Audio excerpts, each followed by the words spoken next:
नमस्कार, अपना उत्तराखंड में आप सभी का स्वागत है। मैं हूं नीलू और करते हैं खबरों की शुरुआत। और बुलेटिन में सबसे पहले बात कोरोना के खतरे और पहाड़ों पर वीकेंड में उमड़ती भीड़ की करते हैं। तो पिछले दिनों पहाड़ों पर बढ़ती भीड़ के बाद अब प्रशासन सख्त हो गया।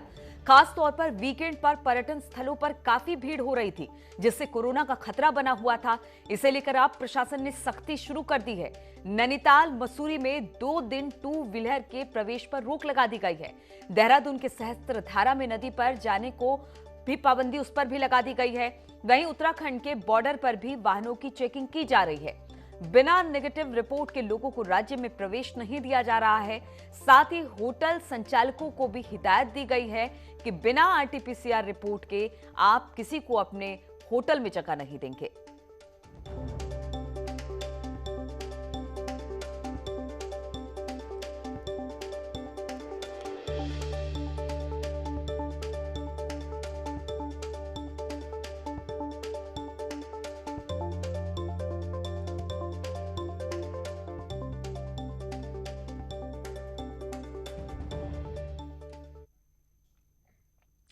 और कोरोना को देखते हुए वीकेंड पर टूरिस्ट प्लेस पर बड़ी सख्ती। मसूरी में दोपहिया वाहनों की एंट्री पर रोक लगा दी गई है। मसूरी, नैनीताल में प्रशासन अब सख्त हो गया है। तो हम आपको बता दें, वीकेंड में ये सब कुछ किया गया है क्योंकि लगातार जो पर्यटन स्थल हैं उत्तराखंड के, वहां पर पिछले दिनों हमने देखा कि भारी तादाद में लोग पहुंचने शुरू हो गए थे और इसको लेकर वहां पर भीड़ की स्थिति पैदा हो गई थी, जो कि कोरोना को लेकर काफी खतरनाक थी। और पर्यटन नगरी लैंसडाउन में बढ़ती भीड़ को देखते हुए अब जिला प्रशासन भी एक्शन मोड में नजर आने लगा है। पुलिस ने उत्तराखंड बॉर्डर के कौड़िया चेक पोस्ट पर चेकिंग शुरू कर दी। बिना कोरोना रिपोर्ट के उत्तराखंड में आने वाले पर्यटकों को उत्तराखंड में एंट्री नहीं दी जा रही है। एसडीएम कोटद्वार ने कहा कि सरकार की ओर से दिए गए निर्देशों के तहत ही लोगों को राज्य में प्रवेश दिया जाएगा। साथ ही होटलों को भी बिना कोरोना नेगेटिव रिपोर्ट के होटल में कमरा न देने की हिदायत दी गई है। बगैर रजिस्ट्रेशन के जो बाहरी राज्य से व्यक्ति आ रहे हैं और या बिना आरटीपीसीआर रिपोर्ट के आ रहे हैं, या अगर वो लैंसडाउन या अन्य पर्यटक स्थलों की तरफ आगे जा रहे हैं, तो होटल की बुकिंग किए बिना जो लोग आ रहे हैं उनको खास तौर से वहाँ पर रोके जाने के लिए निर्देश दिए गए हैं। और इसी पर बातचीत करने के लिए कि किस तरह से अब सख्ती बरती जा रही है प्रशासन की तरफ से और क्या टूरिस्टों की आवाजाही अब भी जारी है, इस पर बातचीत करने के लिए वीरेंद्र बिष्ट नैनीताल से हमारे साथ जुड़े हैं। वीरेंद्र, नैनीताल में हमने अक्सर ऐसा ही देखा कोविड काल से पहले कि खासतौर पर दिल्ली एनसीआर की भीड़ हो या बाकी जगहों की भीड़ हो, नैनीताल में सबसे ज्यादा पहुंच रही थी। और जैसे ही कोविड के कर्फ्यू में थोड़ी सी ढिलाई दी गई, लोग पहुंचना शुरू हो गए, भीड़ इकट्ठा शुरू हो गया। प्रशासन के सामने बहुत बड़ी चुनौती थी, लेकिन अब ऐसे में कोरोना की तीसरी लहर को देखते हुए किस तरह से सख्ती वहां पर? देखिए नीलू, हालांकि आज राहत की बात यह है कि पर्यटकों का फ्लो आज नैनीताल में बहुत कम है। हालांकि उम्मीद की जा रही है कि दिन के बाद जो पर्यटक हैं वो नैनीताल पहुंचेंगे, लेकिन बावजूद इसके प्रशासन ने अपनी व्यवस्थाएं पूरी कर रखी हैं। हालांकि 2-3 जगहों स्पॉट पे जैसे नारायण नगर या रूसी बाईपास पर पार्किंग की व्यवस्था की गई है और साफ तौर पर यह कहा है कि अगर 70% पार्किंग नैनीताल में भर जाती है तो उसके बाद नैनीताल आने जाने वालों को वहाँ रोका जाएगा। इसके अलावा जो तल्लीताल बस स्टैंड है या फिर मल्लीताल रिक्शा स्टैंड है या फिर जो 12 पत्थर वाला इलाका है, वहां पर मेडिकल की टीम को भी बैठाया गया है। अगर कोई मास्क नहीं पहनता है, अगर कोई बाहर से बिना टेस्ट के नैनीताल तक पहुंचता है, तो उसके जांच की जाएगी। क्योंकि पिछले दिनों अगर देखा जाए तो 2 दिन पहले नैनीताल के तल्लीताल में कुछ पर्यटक बसों से यहाँ आए थे और उनको टेस्ट किया गया तो वो दोनों लोग पॉजिटिव पाए गए। लेकिन हालांकि अब जो चिंता है वो तीसरी लहर को लेकर भी है और जो लोग हैं वो काफी मास्क पहनना है या फिर जो सोशल डिस्टेंस है उसका पालन नहीं कर रहे हैं। बिल्कुल सख्ती दिखाई दे रही है वहां पर। तभी यही वजह है कि लोगों की आवाजाही अब थोड़ी सी कम हुई है। भारती हरिद्वार से हमारे साथ जुड़ गई है। भारती, वीरेंद्र बता रहे हैं कि सख्ती है और राहत की बात यह है कि इस वीकेंड लोगों की आवाजाही कम है। क्या हरिद्वार में भी इसी तरह की चीजें देखने को मिल रही है? क्योंकि पिछली बार हमने देखा था कि भारी तादाद में हर की पैड़ी पर लोग स्नान करते दिखाई दिए थे। देखिए, हरिद्वार में भी जो टूरिस्ट है वो लगातार बढ़ रहा है, लेकिन इस वक्त मैं देहरादून में मौजूद हूँ नीलू। और अगर हम बात करें मसूरी की, तो वहाँ के लिए जिला प्रशासन की तरफ से गाइडलाइंस जारी की गई है और इस नई गाइडलाइंस के अंतर्गत 2 व्हीलर की जो एंट्री है वो बैन है। लेकिन आप रश देखिए अभी भी किस तरीके का उमड़ पड़ा है। सैटरडे का दिन, वीकेंड का दिन, और ज्यादातर जो गाड़ियां यहाँ पर आ रही हैं, यहाँ से गुजरती हुई मैं देख पा रही हूँ हरियाणा, पंजाब, चंडीगढ़, दिल्ली नंबर की ये गाड़ियां आपको यहाँ पर जाती हुई दिख रही हैं।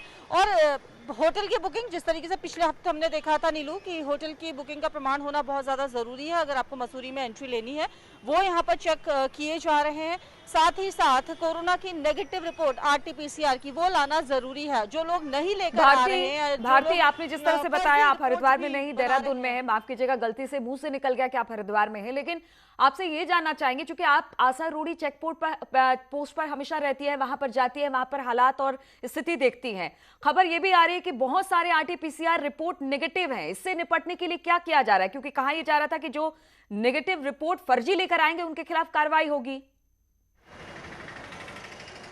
बिल्कुल, आपदा प्रबंधन एक्ट के तहत उन पर कार्रवाई यहाँ पर की जा रही है और पुलिस इस बात को सुनिश्चित यहाँ पर करे, क्योंकि पिछले एक हफ्ते की अगर हम बात करें नीलू, तो लगातार ये देखने को मिला कि लोग जो है फर्जी रिपोर्ट यहाँ पर बनाकर लेकर आते हुए पकड़े गए हैं। पहले तो चेकिंग की जा रही है, आशा रोड़ी चेक पोस्ट की अगर मैं बात करूं, वहां पर सघनता से चेकिंग जो है वो की जा रही है। जब इस तरीके की खबरें आई और फजीहत यहाँ पर हुई पुलिस और प्रशासन की, उसके बाद एक्टिव मोड में आते हुए यहाँ पर इन रिपोर्ट्स को डिटेल में चेक किया जा रहा है। साथ ही साथ यहाँ पर यह भी सुनिश्चित किया जा रहा है कि जो लोग भी आ रहे हैं उनके पास प्रमाण हो जिस जगह पर वो रुकना चाहते हैं। अगर वो मसूरी जाना चाह रहे हैं तो उनके पास होटल की बुकिंग यहाँ पर होना जरूरी है। बिना प्रमाण दिखाए उन्हें एंट्री नहीं दी जा रही है। तो ये कुछ बदलाव है जो यहाँ पर किए गए हैं। और भीड़ जिस तरीके से वीकेंड में बढ़ी थी उसके मद्देनजर ये सतर्कता भी यहाँ पर बढ़ती जा रही, क्योंकि मानसून का सीजन है। देखिए नीलू, और पिछले कुछ दिनों में बारिश भी जिस तेजी के साथ हुई, तो झरने किनारे के जो इलाके हैं वहां पर एंट्री साफ तौर पर बैन प्रशासन की तरफ से कर दी गई है। ठीक है वीरेंद्र, एक सवाल और आपसे, क्योंकि आपने कहा कि नैनीताल में आवाजाही थोड़ी सी कम हुई है, तो क्या इसे हम सख्ती ही माने कि अब लोगों को RT-PCR रिपोर्ट भी लानी जरूरी होगी, होटल्स की बुकिंग भी दिखानी जरूरी होगी, तो इसी वजह से लोग अब थोड़ा बच रहे हैं कि वो उत्तराखंड के पर्यटन स्थलों पर कम ही पहुंच रहे हैं?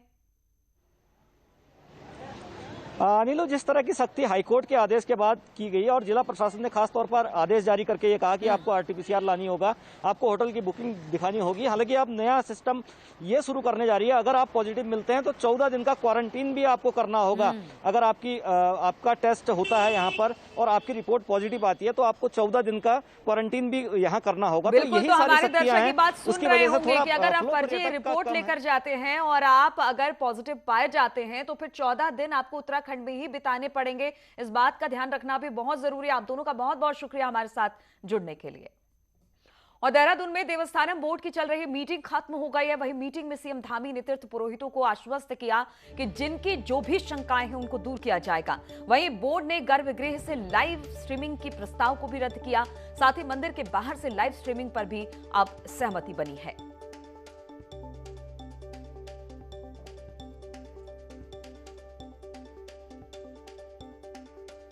धाम देवस्थानम बोर्ड की आज मुख्यमंत्री जी की अध्यक्षता में बैठक हुई और उसमें मुख्यमंत्री जी ने स्पष्ट आदेश दिए हैं कि हम सेवा और सहयोग से काम करेंगे और जिनकी भी जो शंकाएं हैं उन शंकाओं को निर्मूल करेंगे।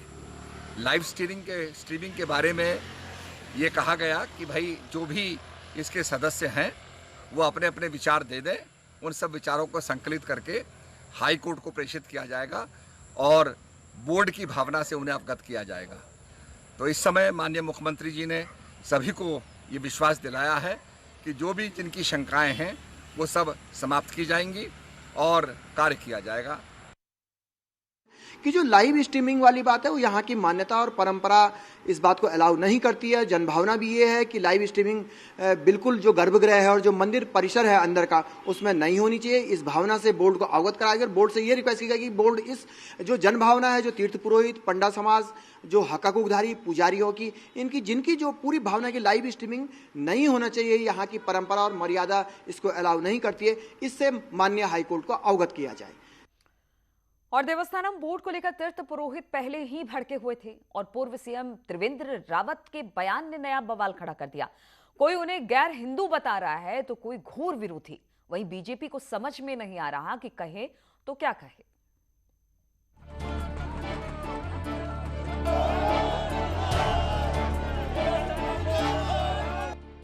पूर्व सीएम त्रिवेंद्र रावत ने देवस्थानम बोर्ड के विरोध को कांग्रेस का विरोध क्या बताया।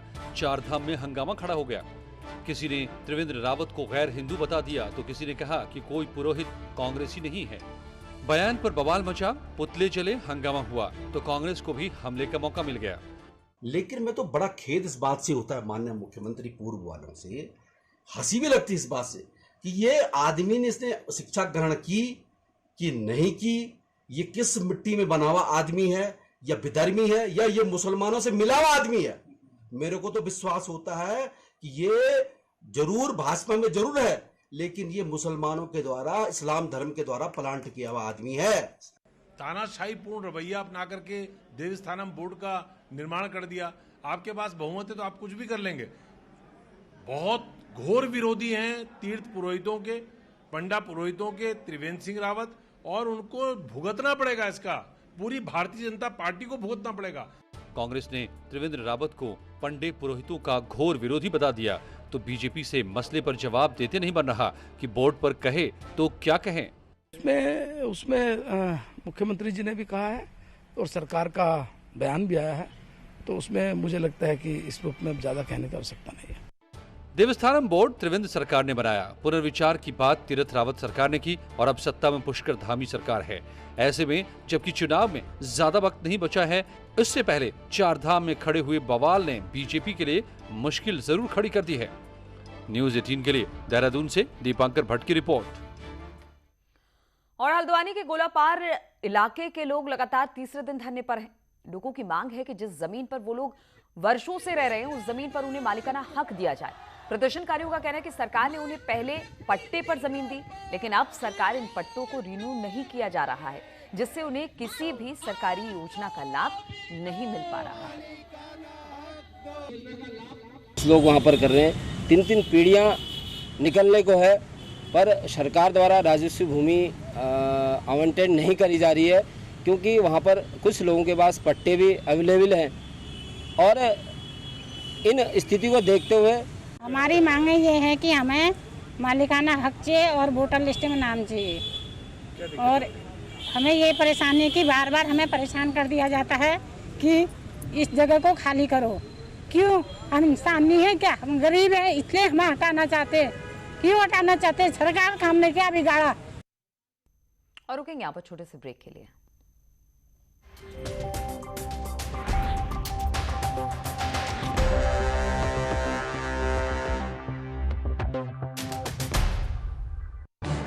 इस न्यूज़ हल्द्वानी के गोलापार इलाके के लोग लगातार तीसरे दिन धरने पर हैं। इन लोगों की मांग है कि जिस जमीन पर ये लोग वर्षों से रह रहे हैं, उस जमीन पर उन्हें मालिकाना हक दिया जाए। प्रदर्शनकारियों का कहना है कि सरकार ने उन्हें पहले पट्टे पर जमीन दी, लेकिन अब सरकार इन पट्टों को रिन्यू नहीं कर रही है, जिससे उन्हें किसी भी सरकारी योजना का लाभ नहीं मिल पा रहा है।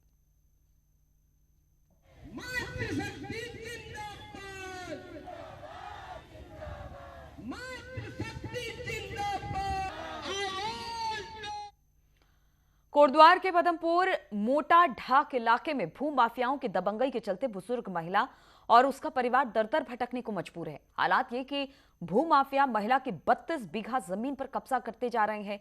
बावजूद इसके पुलिस पीड़ित परिवार की फरियाद सुनने के बजाय दबंगों का साथ देने में जुटी है। वहीं इंसाफ की मांग को लेकर 20 दिनों से थाने के चक्कर काट रही बुजुर्ग महिला और उनके बेटे बहू पुलिस के खिलाफ धरने पर बैठ गए हैं।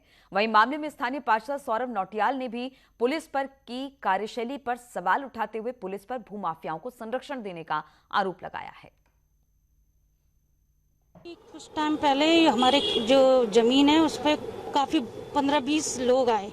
उन्होंने वहाँ बकरा काटा, शराब पी, अपना जो करना था करा, पार्टी वाल्टी करी।